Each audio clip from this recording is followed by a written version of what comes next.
கல்லூரிக்காக முதலா சென்னைக்குள்ள வந்த அந்த நாள். அப்போ தெரியல இந்த நகரம் என்னோட வாழ்க்கையில இவ்ளோ பெரிய இடத்த பிடிக்க போகுதுன்னு. ஒரு புது நகரம், புது மனிதர்கள், புது கனவுகள், கொஞ்சம் பயம், நிறைய எதிர்பார்ப்புகள். அந்த நாட்கள்ல சென்னை எனக்கு ஒரு நகரமா மட்டும் தெரியல. என்ன வளர்த்த ஒரு இடமா இருந்தது. சென்னையோட அழகு என்ன தெரியுமா? இது பெர்ஃபெக்ட் சிட்டிலாம் இல்லங்க. இங்க டிராஃபிக் இருக்கு, வெயில் இருக்கு, மழை வந்தா சில நேரம் சாலையெல்லாம் தண்ணீல கூட மிதக்கும். ஆனா, இதையெல்லாம் தாண்டி இந்த நகரத்துக்கு ஒரு உயிர் இருக்கு. காலை நேரத்துல ஃபில்டர் காஃபி வாசனையில ஆரம்பிக்கிற சென்னை, ரோட் சைடு இட்லி, தோசையிலிருந்து ஃபேன்சி ரெஸ்டாரண்ட் வரைக்கும் எல்லாரோட பசியையும் போக்கும் சென்னை. மெரினா கடற்கரையில கடல பார்த்துக்கிட்டு எவ்வளோ நேரம் வேணாலும் அமைதியா உட்கார வைக்கிற சென்னை. மாலை நேர காத்து முகத்துல பட்டாலே எவ்வளோ பிஸி ஆனாலும் கொஞ்சம் நிம்மதியா இருன்னு சொல்ற மாதிரியே இருக்கும்.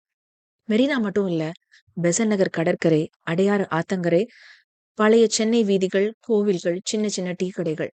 ஒவ்வொரு இடமும் ஒரு கதை சொல்லும். இந்த நகரத்தோட இன்னொரு அழகு இங்க இருக்கிற மக்கள். நாம யாரு, எந்த ஊரு, எங்கிருந்து வந்தோம்லாம் கேட்காமலேயே அன்பு செய்ற இந்த மக்கள். அதனாலதான் சென்னை எனக்கு ஒரு சிட்டி மட்டும் இல்ல, இது ஒரு எமோஷன். என்னோட கல்லூரி நாட்கள பார்த்த நகரம், என்னோட கனவுகள கேட்ட நகரம், நான் விழுந்தப்போ தூக்கி விட்ட நகரம், நான் எழுந்தப்போ என்னோட தோள தட்டி கொடுத்த நகரம்.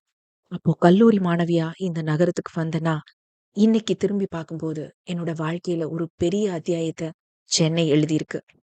சில நகரங்கள்ல நாம வாழ்வோம். சில நகரங்கள் நம்மள வாழ வைக்கும். எனக்கு அப்படிப்பட்ட நகரம் எத்தன வருஷங்கள் கடந்தாலும், எத்தன இடங்களுக்கு போனாலும், இந்த நகரத்தோட சத்தம், வாசனை, காற்று, நினைவுகள் என் மனசுக்குள்ள எப்பவுமே இருக்கும். ஏன்னா, சென்னை கல்லூரிய மட்டும் தரல, வாழ்க்கையும் படிக்க வச்சது. சென்னை, நீ ஒரு நகரம் இல்ல, என் வாழ்க்கையின் ஒரு பகுதி.